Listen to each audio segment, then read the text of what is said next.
My name is Mary Louise Wilson, and I play Vera, Joseph Leo Connell's grandmother. My name is Gabriel Ebert, and I play Leo Joseph Connell, the grandson, the mispronounced grandson of Vera, who's a genius. He drops into my life totally unexpectedly, and he's got a load of troubles. I'm not going to give him away, but he arrives wounded, and I give him a place to stay because he's lost, and in the process of a few days, we form I would say a friendship. Through this relationship, eventually he's able to, in some way, deal with the grief that he's dealing with from this recent sort of loss that he's had to endure, and through sort of necessity, he's staying at his grandmother's house, but through that they form this friendship that actually helps them both to sort of grow. Yeah.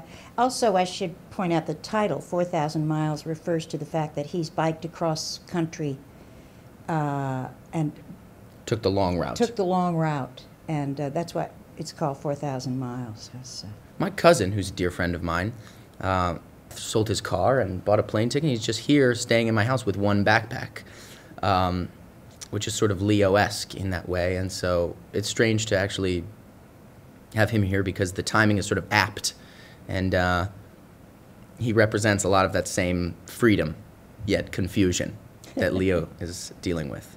I've had different relationships with students and young men and young women where they accept me and talk to me without any prejudice about being old and or older, and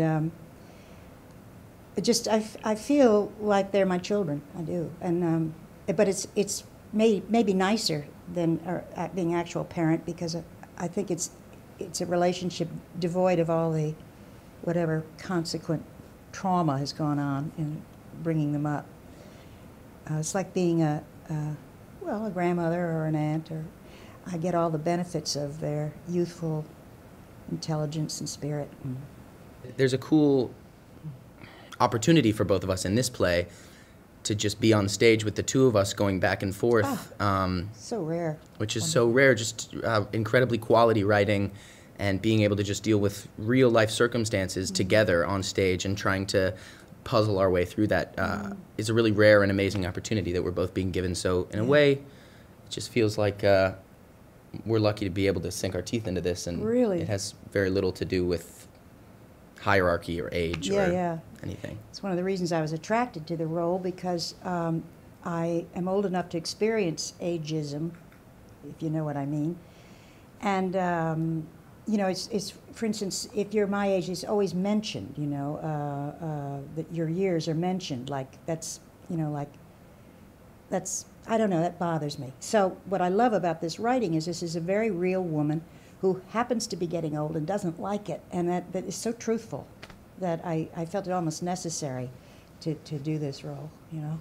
It's a modern story with a modern vernacular, but she has a way of making it very large and universal in its way because it's so specific. I thought this Amy Herzog had been writing all her life. I was sure she must have written her first play when she was 6. No, she said she just started a couple of years ago, and she has amazing observation of real people, and her language has this very specific rhythm.